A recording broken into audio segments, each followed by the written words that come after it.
એક જણા તો મને કે ઈશ્વર દાદા માં લગ્ન થયા ને 3 વર્ષ થયા. મેં કીધું પંચર કાં પડે કે નહીં. મને કે જમવા બેહુને મારથી બોલાઈ જાય, ખારી દાળ, તીખું શાક, લોચા જેવો ભાત ને ચામડા જેવી રોટલી, આ મારી જિંદગી. મેં કહું એ કોઈ લાખ રૂપિયાની દીકરી આપી અગ્નિદેવની સાક્ષીએ તું હંતાઈ ગયો એ વાત કરની.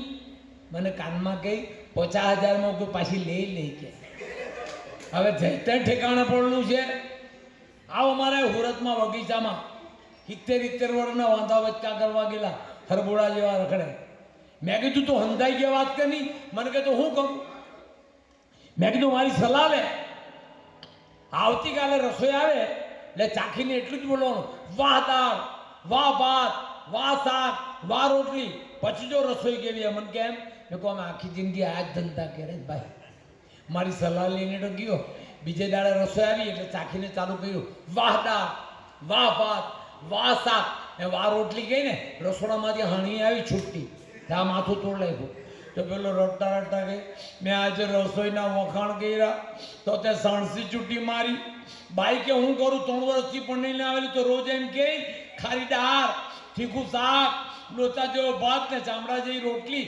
આજે મારી તબિયત સારી નહીં હતી તો બાજુવાળા સંગીતાબેન આવીને રસોઈ બનાવી ગયા. વાહ વાહ. હમણાં બાજુવાળી બેન આવી મને કહી, ઈશ્વરભાઈ આ તમારા ભાઈને કે સમજાવો નહીં. કેમ તમે કંઈ એને સમજાવો નહીં, પણ છે હું તે તો કે જે દાડે મારી બેનપણી મને મળવા આવે દાડે એ જ વાતે ચોંટી પડે ને કોઈ દાડે તો રજા પણ રાખે. પણ આજે તો છે ને મારી બેનપણી આવીને તે વાતે ચોંટી જ પડ્યો. તો મેં છે ને ગેસ પર દાળ ચડવા મૂકેલી કુકરમાં, તો બી હું ખહી જ નહીં, એની પાસેથી ખહી જ નહીં. કે એક સીટી વાગી, બીજી વાગી, ત્રીજી વાગી, ચોથી વાગી તો મારો ઘરવાળો હું કહે તારી દાળ બળી જાય. ત્યારે હું બોલી કે મારી દાળ બળી જાય તો કંઈ પાસે તારી તો નહીં ચડવા દે.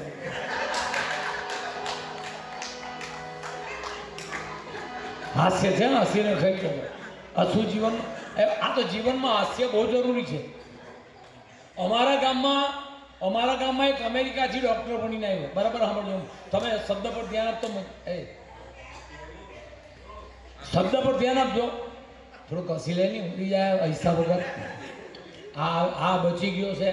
આ તમે જો આ તમારી આમાં આ કેસ છે ને, આ તો કુંજલભાઈ અમને